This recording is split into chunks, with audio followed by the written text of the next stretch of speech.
நான் வெங்கடாச்சலம், சென்னை கட்டுமான பொறியாளர் சங்க நிறுவன தலைவர். கடந்த கவர்மெண்ட்ல என்ன பண்ணாங்கன்னா மணல் அள்ளுறதுக்கு ஒரு விதிமுறைகள் இருக்கு. அந்த விதிமுறைகளில் பார்த்தீங்கன்னா நிர்ணயிக்கப்பட்ட உயரம் 3 மீட்டர் டெப்த்து தான் மண்ணை எடுக்கணும் அப்படிங்கிறது ஒரு விதிமுறை இருக்கு.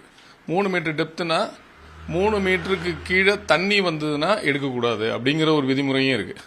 அந்த 3 மீட்டர் டெப்த்துக்கு கீழே எடுத்தது லாஸ்ட் கவர்மெண்ட்ல 3 மீட்டருக்கு பதிலாக 10 மீட்டரு 12 மீட்டரு என்ன டெப்த்து போகுமோ அந்த அளவுக்கு மணல் கீழே வரைக்கும் சுரண்ட ஆரம்பிச்சாங்க.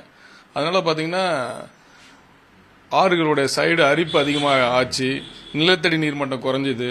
இது ஒரு பெரிய ஒரு இஷ்யூவாக மாறினதால தான் என்ன ஆச்சுன்னா அப்புறம் மக்கள் போராட்டமாக வெடிச்சு அது அடுத்தடுத்து அது வேற வேற பிரச்சனையாகி டோட்டலாக ஸ்டாப் பண்ணிட்டாங்க.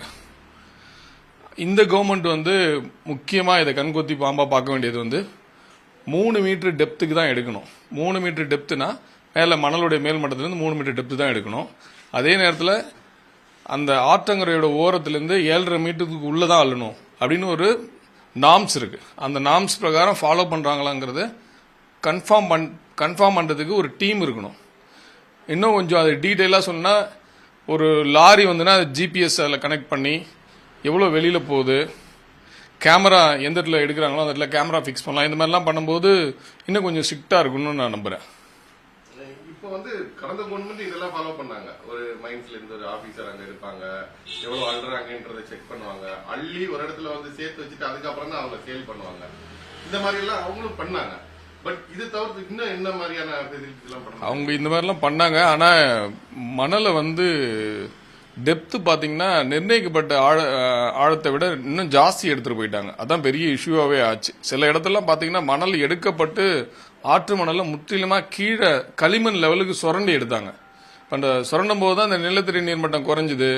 சில இடத்துல அரிப்புகள் பெருசாக எடுத்து ஒரு நில பகுதியை காலி பண்ணுச்சு தண்ணியோட வாட்டத்துக்கு இல்லாமல். அதனால இந்த மாதிரி நாம்ஸை ஃபாலோ பண்ணா இன்னும் எனக்கு தெரிஞ்சு இதை சரியாக பயன்படுத்தினா 30 ஆறுகள் இருக்கு தமிழ்நாடு முழுவதும் மணல் எடுக்கக்கூடிய ஆறுகள். கடந்த 12 ஆண்டுகளாக பெருசாக மணல் அள்ளல. அதாவது திருட்டு மணல் நிறைய போச்சு. மணல் பெரிய லெவலில் கவர்மெண்ட் டெண்டர் விட்டு பண்ணல. இந்த 30 ஆண்டுகளுக்கு மணல் இந்த 3 மீட்டருக்கு கனெக்ட் பண்ணியே எடுக்கலாம்.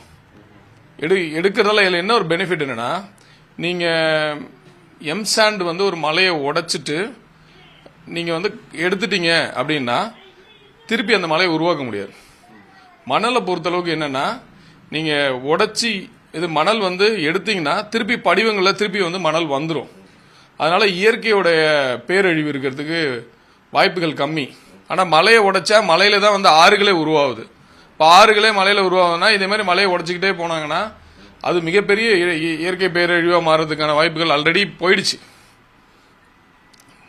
வேற கொஸ்டின். இதுல ஒரு இடத்துல இருந்து எவ்வளவு லோடு எடுக்கலாம் அப்படி ஏதாவது நிர்ணயங்கள் இருக்கா? இல்ல மணல் ஒரு ஆற்றுல இருந்து எடுக்கிறது இப்போ தனியாருக்கு டெண்டர் விட்டா கண்டிப்பா முறைகேடு நடக்கிறதுக்கான வாய்ப்பு இருக்கு. அரசே நேரடியா எடுக்கணும்னா எப்படி எடுக்கிறது?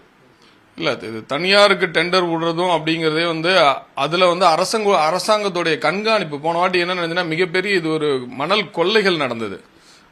தனியார் டெண்டர் கொடுத்தாலும் அதுடைய நாம்ஸை கரெக்டா ஃபாலோ பண்ண சொல்லி கவர்மெண்ட் ஸ்ட்ரிக்டா இருந்தாங்கன்னா கண்டிப்பா இதுல முறைகேடுகள் தவிர்க்கலாம். அரசாங்கத்துக்கு பாத்தீங்கன்னா ஒரு ஆண்டுக்கு ரொம்ப கம்மியா வச்சுட்டா கூட ஒரு 25,000 இருந்து 30,000 கோடி ரூபாய் வருமானம் மட்டுமே அரசாங்கம் வரும். அரசாங்கத்துக்கு வருமானம் வரும். இதுல இன்னொரு பெரிய பிளஸ் என்னன்னா, எம்சாண்ட் நீங்க பண்ணும்போது தண்ணி நீங்க செலவழிக்கணும். ஒரு நாளைக்கு ஒரு 10,000 லோடு வெளியில போகுதுன்னு வச்சுங்க. தமிழ்நாட்டோட தேவைக்கு ஒரு நாளைக்கு பாத்தீங்கன்னா 60,000 இருந்து 70,000 லோடு தேவைகள் இருக்கு. மணல் மற்றும் ஜல்லிகள்லாம் சேர்த்து மணல் மட்டும் பாத்தீங்கன்னா குறைந்தபட்சம் 35,000 இருந்து 40,000 லோடு தேவை இருக்கு. இப்ப இவங்க ஸ்டார்ட் பண்றது ஒரு 7-8 குவாரி ஸ்டார்ட் பண்றாங்க.